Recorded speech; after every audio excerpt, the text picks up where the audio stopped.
சிவகார்த்திகேயன், ரவி மோகன், ஸ்ரீலீலா, அகர்வா இவங்க 4 பேர் நடித்து வெளியாக இருக்க பராசக்தியோட ட்ரெய்லர் வந்திருக்கு. இது ட்ரெய்லர்னு சொல்கிறது ஒரு சூப்பரான ஆர்ட்னே சொல்லலாம். 1964 நடந்த ஒரு ரியல் லைஃப் சம்பவத்தை பேஸ் பண்ண ஒரு படமாக தான் இது ப்ரெசென்ட் ஆகியிருக்கு.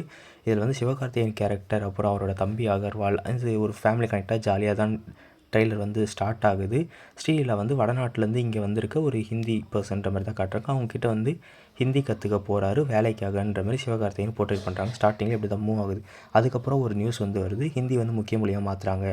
இதுக்கு ஒரு சில பியூட்டிஃபுல்லான சீன்லாம் இருந்துச்சு. நீ அண்ணா கிட்டலாம் விருது வாங்கின நீயாடா ஹிந்திக்காக இவகிட்ட கற்றுக்கிற, அப்புறம் இந்த மாதிரி நிறைய பேரை அவரை இது பண்ணுறது. அவர் நார்மலாக கற்றுக்கிறேன்ற ஆவலில் இருக்கார். ஆனால் இது எப்படி ஹிந்தி திணிப்பாக ஆகுதுன்றது இந்த படத்தில் சொல்கிறாங்கன்னு நினைக்கிறேன்.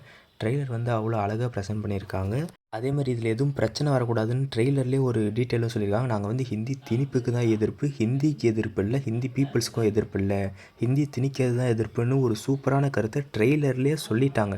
ஏன்னா அது பின்னாடி பிரச்சனை ஆகக்கூடாதுன்றதுக்காக. அதெல்லாம் பார்க்கும்போது அவ்வளோ சூப்பராக இருந்துச்சு. ட்ரெய்லரில் சொல்லின்னு இருக்கும்போது இந்த சீன் எனக்கு ரொம்பவே பர்சனலாக பிடிச்சிருந்துச்சு.